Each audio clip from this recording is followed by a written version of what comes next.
Hello students, today I am going to teach you about the basic geometry concept.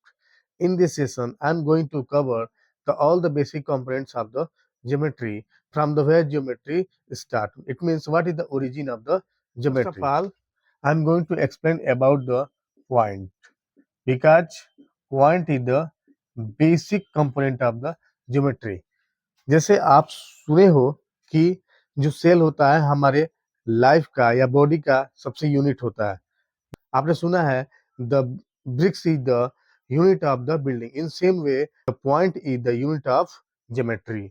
यहाँ पे हम देखेंगे, सबसे पहले जानेंगे कि पॉइंट होता क्या है। तो point it is a dot. Point एक डॉट है। पॉइंट एक डॉट इन द सेंस, जैसे ही मेरा मार्कर है, मैं इससे अगर ऐसे कर देना हो तो this is called the point. Point ये है, पॉइंट हमेशा क्या करता है, इंडिकेट करता है। इट मीन्स अगर मैं कहीं पे भी या लैंड पे या कहीं भी पर्टिकुलर किसी प्लेन पे मैं क्या करूं, अगर पॉइंट कहीं बना दूं तो इंडिकेशन बताता है कि वो पॉइंट कहाँ पे एग्जिस्ट कर रहा है।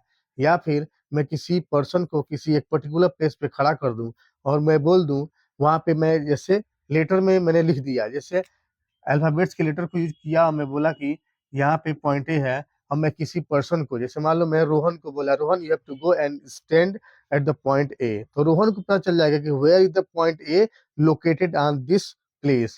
तो इस प्लेस पे कहाँ लोकेटेड है, तो रोहन जाकर के क्या होगा, इस लोकेशन पे स्टैंड हो जाएगा। It means point is also indicate about the location, किसी लोकेशन के बारे में भी बताता है। तो ये हो गया basic about the points. What is the points, ये हो गया पॉइंट के बारे में डेफिनेशन। अब देखेंगे पॉइंट के क्या क्या कुछ ऐसी चीजें हैं पॉइंट्स के बारे में, जैसे इसके की पॉइंट्स क्या होंगे इस पॉइंट्स के, जैसे कि इट इज शेपलेस, इसका कोई शेप नहीं होता है, शेपलेस हो गया। इट इज विड्थलेस, ये विड्थलेस भी होता है, ठीक है। इट इज साइजलेस, इट मीन्स इस पॉइंट के बाद ना ही तो विड्थ होती है खुद की, ना ही शेप होता है और ना ही साइज होता है, ठीक है। इन तीनों टर्म में से कोई भी चीज इसके पास नहीं होती है, लेकिन ये अपने पॉइंट से मिलकर के बड़े से बड़े ज्योमेट्रिकल शेप को क्या करता है, डिजाइन करता है। उसके बारे में हम आगे अब देखते हैं।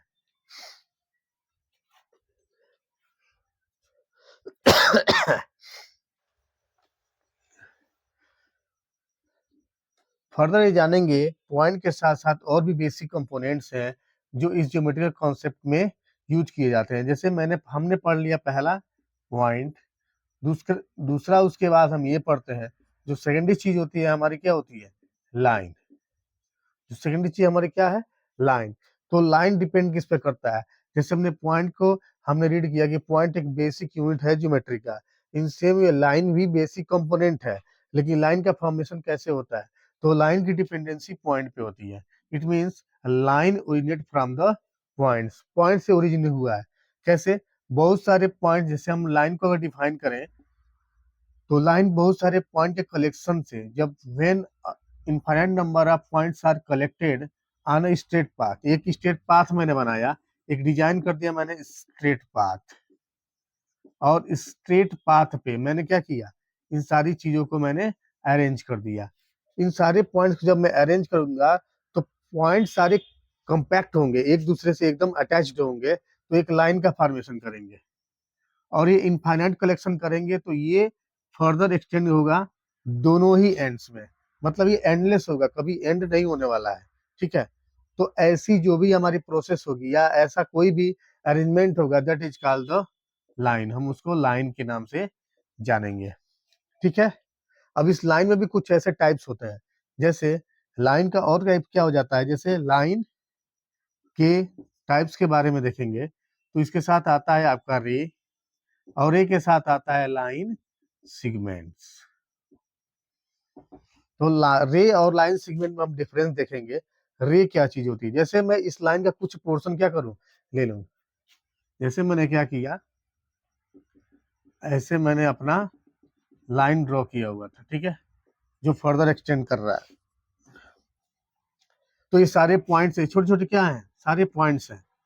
और मैं क्या कर रहा हूँ, कुछ इस पॉइंट्स को मैं कंसीडर कर लिया, मतलब मैं इस वाले एंड से इनफाइनाइट को नहीं पिक कर रहा हूं, मैं बीच में कहीं एक पॉइंट को यहाँ से कंसीडर कर लिया, जैसे नाम दे दिया हमने ए।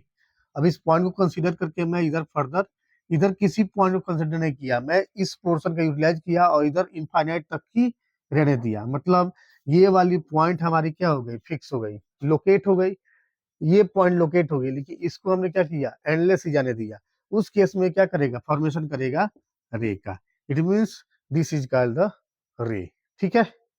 अब दूसरा केस देखेंगे, लाइन सिगमेंट आपका।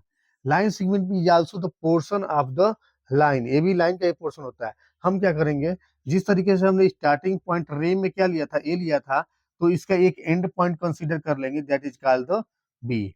जैसे ही हम ए से लेकर के बी तक के पोर्शन को कंसीडर किया, तो ये दोनों ही एंड इसके डिफाइंड हो गए। मतलब एक कहाँ से लाइन पिक की गई है और कहाँ तक ली गई है, ये एक गैप्स को दिखा दिया। ये दोनों ही, ये दोनों पॉइंट्स क्या कर रहे हैं, एक लाइन के किसी पोर्शन, पर्टिकुलर पोर्शन को डिफाइन कर रहे हैं। वो जो पर्टिकुलर पोर्शन है ना, that is called the line segment. तो आप यहाँ पे समझ गए होंगे कि what are the basic difference between the line ray and the line segment. तो अब हम इसका रिप्रेजेंटेशन सीख लेते हैं कि कैसे हम लाइन रे और लाइन सेगमेंट्स को रिप्रेजेंट करेंगे। मैथमेटिकल रिप्रेजेंटेशन सीखना भी जरूरी होता है, क्योंकि मोस्ट ऑफ द प्लेसेस जब भी आपके किसी क्वेश्चंस में जब रिप्रेजेंट किया जाता है लाइंस को, तो वहां पे हर जगह लाइन ड्रा करके तो बताया नहीं जाएगा, समटाइम्स ये लिखा जाता है, लेकिन लिखने से ज्यादा क्या होता है, सिंबल के फॉर्म में हम उसको रीड कर पाते हैं और जान जाते हैं कि लाइन है रे या लाइन सेगमेंट है। तो हम देखेंगे कैसे रिप्रेजेंट करना है। रिप्रेजेंटेशन ऑफ लाइंस, सॉरी, इस लाइंस में हम तीनों को रिप्रेजेंटेशन देखेंगे। जैसे लाइन का रिप्रेजेंटेशन कैसे होगा, पहला। सेकंड हमारा रे का रिप्रेजेंटेशन कैसे होगा, और third one is line segment का रिप्रेजेंटेशन कैसे किया जाएगा। मैं पहले से गैप लेकर रख रहा हूं ताकि एग्जांपल के साथ आपको एक्सप्लेन कर पाऊं। लाइन के साथ मैंने क्या किया कि लाइन को मैंने जब ड्रा किया था तो ये एंडलेस हो रहा था दोनों साइड, तो मैं क्या करूंगा, इधर एरो हेड बनाऊंगा और थोड़ा सा इधर डॉट दिखा दूंगा। ये डॉट इंडिकेट ये कर रहा है कि अभी और भी कलेक्शन ऑफ जो पॉइंट्स है इनफाइनाइट की तरफ टेंड कर रहे हैं, लेकिन मैं इस वाले पॉइंट्स को कहीं से भी ए और बी दिखा दूंगा। मैंने एरो वाले पॉइंट को लिया हुआ है, मतलब ये फर्दर जा सकता है। It means A can be shift left as can shift, B can also shift to the right way. इस इस लाइन के ए और बी पॉइंट को हम एक्सटेंड कर सकते हैं दोनों ही एंड्स में। बी को राइट साइड में एक्सटेंड कर सकते हैं और ए को लेफ्ट साइड में एक्सटेंड कर सकते हैं। मतलब ये पोजीशन ए की जो है वो फिक्स नहीं है, ये वेरी कर सकती है, बढ़ाई जा सकती है या रिड्यूस की जा सकती है, दोनों ही चीजों किया जा सकता है। इट मीन्स यही वजह है कि इसके पास कोई एंड पॉइंट नहीं होता है। तो इसको हम रिप्रेजेंट कैसे करते हैं, ए बी और दोनों ही साइड हम क्या करते हैं, एरो हेड बना देते हैं। जब भी इस तरह का इसके ऊपर इस तरीके की आपको अगर एरो हेड के साथ कोई लाइन ड्रा करके मिलेगी, it means you can easily see that A B is a line, वहां पे आप बोल सकते हो। इसका एक और डेफिनेशन निकल के आता है क्या, शॉर्ट फॉर्म में, it has no end points. इसके बाद इसके पास कोई भी एंड पॉइंट्स नहीं होता है। सेकेंड हम देखेंगे अपना रे को। रे को मैंने क्या बताया कि रे को किसी एक लेफ्ट या राइट साइड से किसी एक तरफ से हम एक पॉइंट को फिक्स ले लेते हैं और दूसरे साइड हम क्या करते हैं, एंडलेस फर्दर वाले को कंसीडर करते हैं। जैसे वही लाइन रहेगी हमारी, इधर से मैं क्या करूंगा, इसको फिक्स कर दूंगा, मतलब इसके पीछे मैं एक्सटेंड नहीं करने वाला हूँ। ये लोकेशन हमारा फिक्स हो गया और बी को मैंने एरो हेड के साथ, और ये फर्दर एक्सटेंड कर सकता है। ये भी हो सकता है कि मैं क्या करूं, मैं इस तरीके से ले लूं, इसको फिक्स कर दूं, या फिर मैं इस साइड ले लेता हूं और इसको फिक्स करके मैं इधर एक्सटेंड कर देता हूं। तो दोनों ही केस में हो सकता है। मैं एक साइड क्या करूंगा, आइदर लेफ्ट आइदर राइट, दोनों ही साइड में से किसी एक को क्या करूंगा, फिक्स करूंगा, और एक साइड क्या होगा, फर्दर एक्सटेंड करेगा, टेंड्स टू द इनफाइनाइट। जब ये इनफाइनाइट तक टेंड करेगा, अब इसको रिप्रेजेंट कैसे करेंगे, जैसे मैंने यहाँ पे ए ही रखा, इसको बी रखा, दोनों ही केस में देखेंगे। इस केस में क्या होगा, ए की पॉइंट फिक्स है और बी हमारा ए बी ही कहलाएगा, लेकिन कैसे रिप्रेजेंट करेंगे, एरो हेड क्या है, बी की तरफ है, then this one will represent like this. One side इसका एरो हेड होगा, वन साइड इसका फिक्स पॉइंट होगा। जब मैं इसको रिप्रेजेंट करूंगा, this one also represent as the A B, but what is the representation of the ray, it will be like this. मैं क्या करूंगा, बी वाले पोजीशन फिक्स है, ये वाला क्या कर रहा है, फर्दर इनफाइनाइट की तरफ मूव कर रहा है, तो ये क्या रहेगा, ए की तरफ एरो हेड रहेगा। This is the representation of the A B or this one A B. ठीक है। दूसरी बात आते हैं अपना third, line segment. Line segment को भी मैंने बताया, ये भी लाइन का क्या होता है, एक पोर्शन होता है। जैसे ये लाइन है, लेकिन मैं इस पॉइंट को कंसीडर कर रहा हूँ और इस पॉइंट को कंसीडर कर रहा हूँ, लेकिन मैंने क्या किया इसमें कि मैंने राइट साइड और लेफ्ट साइड दोनों साइड से मैंने क्या किया, एक फिक्स पॉइंट को ले लिया कि मुझे अब फर्दर मूव नहीं करना है। रे में क्या था कि हम एक साइड फर्दर मूव कर सकते हैं, लाइन में क्या था, हम दोनों साइड फर्दर मूव कर सकते हैं, लेकिन लाइन सेगमेंट हम क्या करेंगे, दोनों साइड से इसको ब्लॉक कर देंगे। ब्लॉक कर देंगे इट मीन्स अभी इससे इधर नहीं जाना है, तो इसको हम ड्रा नहीं करेंगे और इसके इधर हमको मूव नहीं करना है। हमारा ये रहेगा ए एंड बी। तो जो ए और बी है ना, this is called the line segment. इनके पास बोथ एंड्स क्या होते हैं, फिक्स होते हैं। तो ए बी को सिंपली हम ऐसे रिप्रेजेंट करेंगे, जो एरो इसमें नहीं रहेगा। सॉरी सॉरी, इसके बारे में आई होप आप समझ गए होंगे। मैं रिप्रेजेंटेशन दिखा दिया। दिस वन, ये हमारी रिप्रेजेंटेशन है लाइन का, this one is representation of the rays and this one is the representation of line segment. इन तीनों में ये बेसिक डिफरेंट है। बच्चे बहुत ज्यादा ही कंफ्यूज रहते हैं कि लाइन लाइन सेगमेंट यार किसको हम कैसे पढ़े या कैसे जाने। तो इस तरह के सिंबल से आप इजीली इसको डिफ्रेंशिएट कर सकते हो। ठीक है, फर्दर मूव करेंगे, इसके बारे में और क्या हम सीख सकते हैं, क्या और चीजें होती हैं। डेफिनेशन भी आप लिख सकते हो, ठीक है ना, डेफिनेशन आप अपने टाइप से बना सकते हैं। जैसे जनरली डेफिनेशन में अगर मेंशन कर दूं, तो लाइन का ये डेफिनेशन होता है, it has no end point, और ये भी लिख सकते हैं, it can further move both side. ठीक है। दूसरा जब मैं कंसिडर करूंगा रे का, तो रे को मैं बोलूंगा it has one and point. ठीक है। और जब लाइन सेगमेंट को बोलूंगा, तो ये हो जाएगा it has two ends points. इसके पास दो एंड्स पॉइंट होते हैं। यहाँ पे देखो एक भी एंड पॉइंट नहीं, यहाँ पे एक और यहाँ पे दो एंड पॉइंट। इस तरह की सीरीज में भी आप याद कर सकते हैं। इसके पास 0 एंड पॉइंट है, इसके पास 1 एंड पॉइंट है, और इस वाले के पास 2 एंड पॉइंट है। ठीक है ना। तो इस तरह से सीरीज से भी आप कंसिडर कर सकते हैं कि कैसे किसको किस तरह से हम रिप्रेजेंट करेंगे, या कैसे हम किस तरीके से कैसे हम इसको डिफाइन करेंगे। दूसरी बात, अब आगे बढ़ेंगे हम। डेफिनेशन को आप लिख भी सकते हैं, राइट डाउन भी कर सकते हैं, कॉन्सेप्ट बना करके अपने आइडिया के अकॉर्डिंग भी आप एक्सप्लेन कर सकते हैं। ठीक है।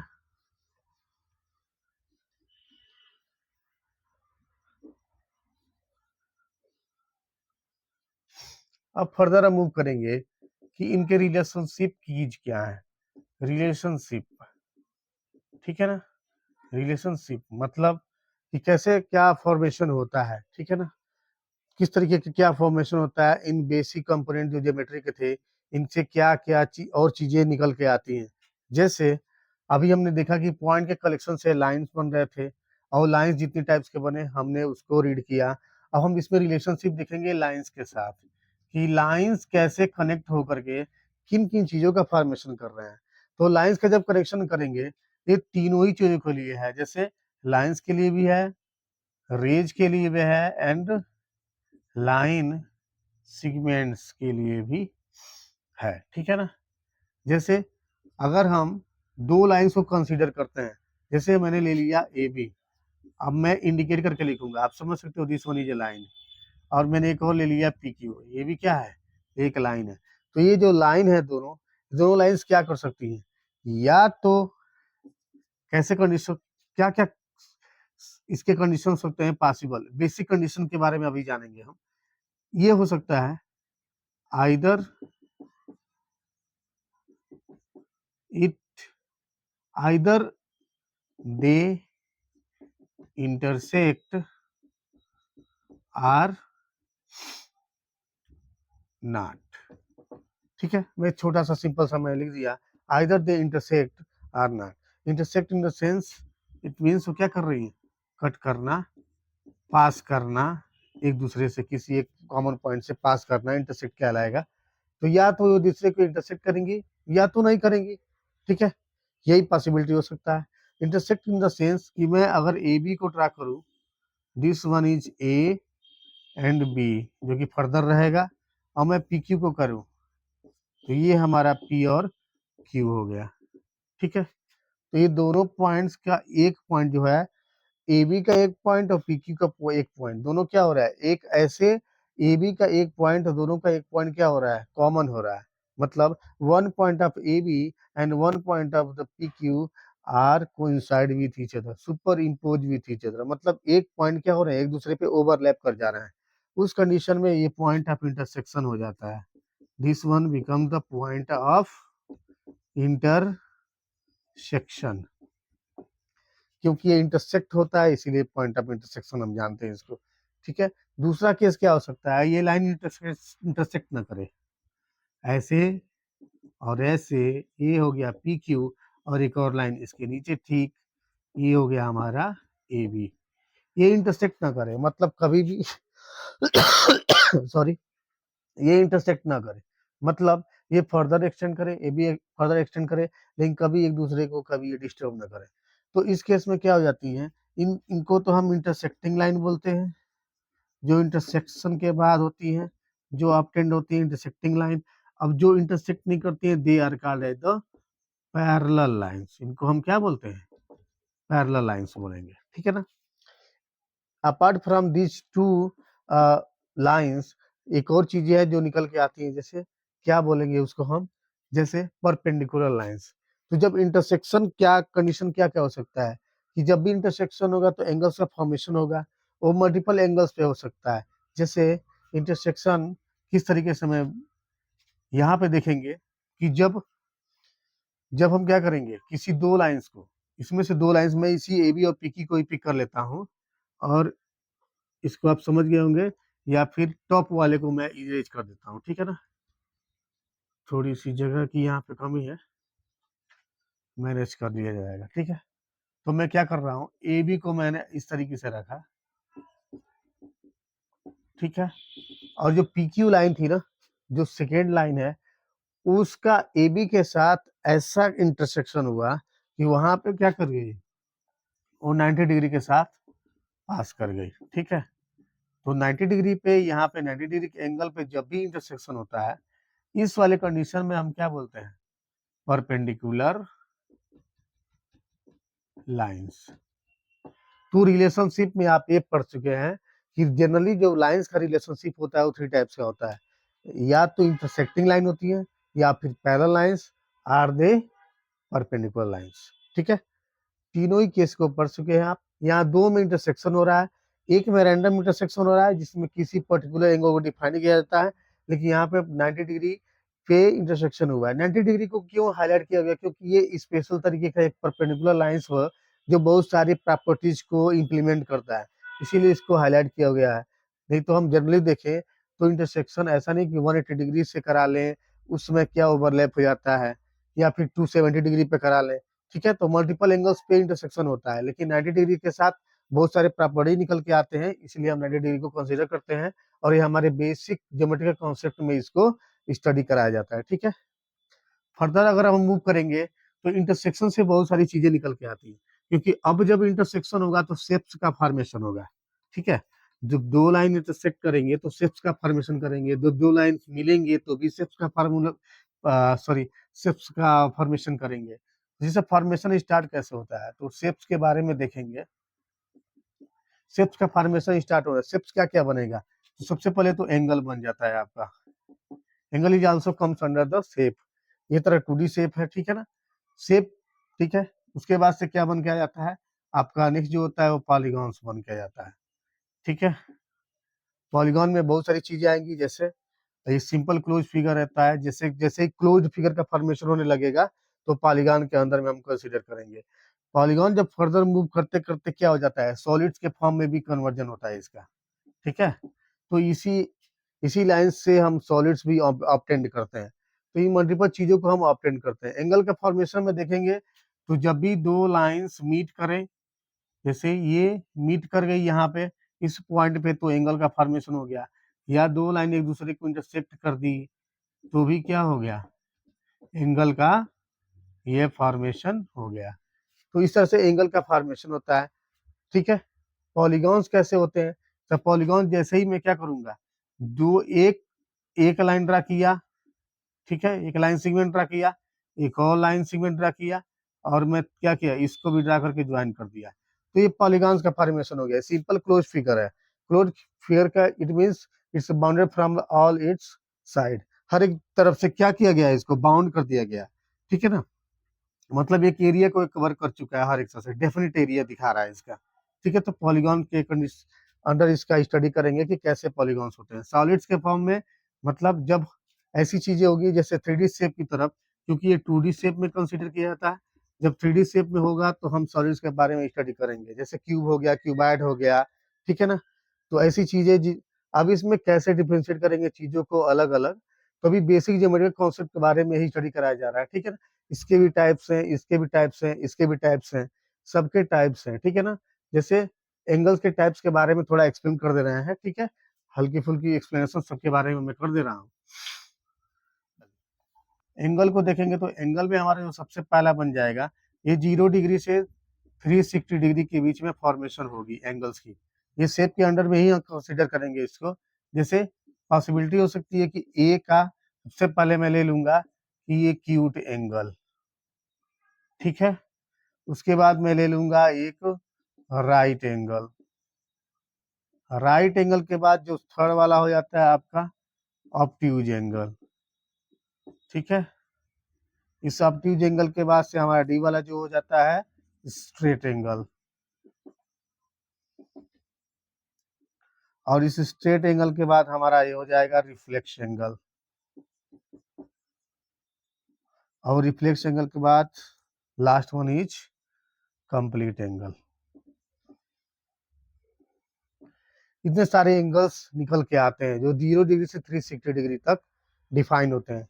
जैसे एक्यूट एंगल्स का रेंज, सारे एंगल्स का रेंज होता है कि कहाँ से कहाँ, 0 डिग्री से लेकर के और 90 से पीछे, मतलब 90 से लेस बट 0 से ग्रेटर। 0 और 90 के बीच की बात हो रही है, न कि 90 तक, बीच की बात हो रही है, 0 और 90 के बीच की। ठीक है ना, तो उस केस में ऐसा एंगल, अब जो राइट एंगल मतलब एग्जैक्ट जो 90 डिग्री के बराबर हो जाए उसको हम कंसीडर करेंगे राइट एंगल में। और जब वही एंगल 90 डिग्री से ग्रेटर होने लगे और 180 डिग्री से स्मॉलर, यहाँ पे हम लिख सकते हैं यहाँ पे, ठीक है ना, 90 डिग्री से ग्रेटर बट 180 डिग्री से स्मॉलर हो जाए, उस केस में क्या हो जाता है, ये ऑब्ट्यूज एंगल हो जाता है। ठीक है ना, स्ट्रेट एंगल को देखेंगे तो ठीक 180 डिग्री को जो एग्जैक्ट होगा that is called straight angle, and the reflex angle under which 180 degree से क्या होगा, ग्रेटर होगा but it is less than 360 degree. और ये हमारा कंप्लीट एंगल, इसको हम होल एंगल भी बोलेंगे, this is also known as the whole angle, और ये एग्जैक्ट 360 डिग्री के बराबर होता है। तो these all are the 6 type of the angles that are that having the range, each and one having the their special range। ये range के according हम इसको नेमिंग करते हैं। आगे चल के ये एंगल्स बहुत सारे ट्रायंगल्स में या बहुत सारे क्वाड्रिलेटरल्स में या मल्टीपल पॉलीगॉन्स में इनका कंट्रीब्यूशन है। ठीक है ना, इस तरीके से हमारी जियोमेट्री एक्सपांड होती जाती है। ठीक है ना, इसके बाद इससे ज्यादा डीप मैं नहीं जाऊंगा। एंगल के बाद मैंने बताया था कि पॉलीगॉन्स क्या चीजें होती हैं। ठीक है ना, पॉलीगॉन जो होती है, जब भी हम किसी सिंपल क्लोज फिगर की बात करेंगे ना, तो polygon is also study under the shape, लेकिन पॉलीगॉन एक स्पेशल है कि वो क्लोज्ड होना चाहिए, इसका एक क्लोज शेप होना चाहिए। ठीक है ना, जैसे एंगल हमारा क्या था, वो भी शेप था बट इट वाज ओपन, लेकिन ये क्लोज जब हो जाएगा ना, तो क्लोज शेप के बारे में जब हम स्टडी करेंगे तो ये हो जाएगा पॉलीगॉन। जो सबसे पहले क्लोज शेप बनाने के लिए अगर आप एक लाइन लेते हो तो कभी भी क्लोज नहीं कर पाओगे, एक और आपने ड्रा किया अभी भी क्लोज नहीं हुआ, लेकिन जैसे ही आपने थर्ड वन लिया इट बिकम्स क्लोज्ड। ये क्लोज हो गया कैसे, 1 2 और 3 साइड से। 3 साइड से जब क्लोज हो गया, इसका मतलब क्या हुआ कि जो फर्स्ट क्लोज शेप होता है that is called the triangle. इसी को आप ट्रायंगल बोलते हैं, ठीक है ना, इसी को ट्रायंगल बोलते हैं। और पॉलीगॉन के बारे में हम स्टडी करते हैं, ठीक है ना।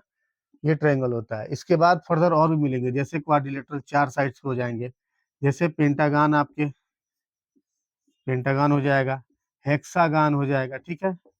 अब इसमें होता क्या है, जैसे जैसे आप नंबर ऑफ साइड्स इंक्रीज करते जाओगे वो क्या होगा, पॉइंट्स के बीच का गैप छोटा होता जाता है, छोटा होता जाता है।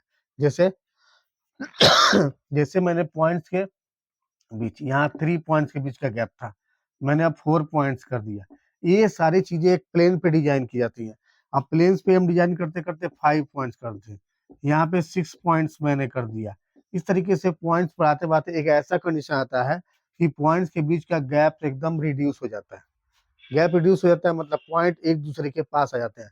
जब एक दूसरे के पास आ जाते हैं तो एक सर्कल का फॉर्मेशन कर देते हैं। दिस इज वाई हम जो सर्कल है ना, इसको भी हम पॉलीगॉन्स के अंडर कंसीडर करते हैं। क्लोज फिगर है क्योंकि हम बोल सकते हैं ना, circle is also a closed figure. तो ये पॉलीगॉन होना चाहिए, लेकिन पॉलीगॉन के फॉर्म में इसका स्टडी, ये पॉलीगॉन ही है। This is the biggest polygon and this one is the smallest polygon. ये भी एक तरह का पॉलीगॉन है, ये भी पॉलीगॉन है, लेकिन सर्कल को हम कंसीडर नहीं करते हैं अंडर द पॉलीगॉन्स, ठीक है ना। सर्कल का पल, क्योंकि हम पॉलीगॉन्स को जनरली डिफाइन करने के बाद क्लोज शेप के साथ दिखाते हैं, इसके बाद नंबर ऑफ साइड्स दिखाते हैं। इसमें क्या होते हैं, साइड्स ही खत्म हो जाते हैं, ठीक है ना। लेकिन ये इसी ट्रायंगल्स के जितने पॉइंट्स, हमने पॉइंट बढ़ा बढ़ा करके इस सर्कल को ऑब्टेन किया है, ठीक है ना। तो जब सर्कल आप पढ़ोगे ना, इसके बारे में डीप स्टडी करेंगे तो चलेगा, ठीक है। अभी बेसिक ही बताई जा रही है तो बेसिक चीजों को ही जानेंगे, ठीक है। पॉलीगॉन्स के बाद सॉलिड्स आ जाते हैं।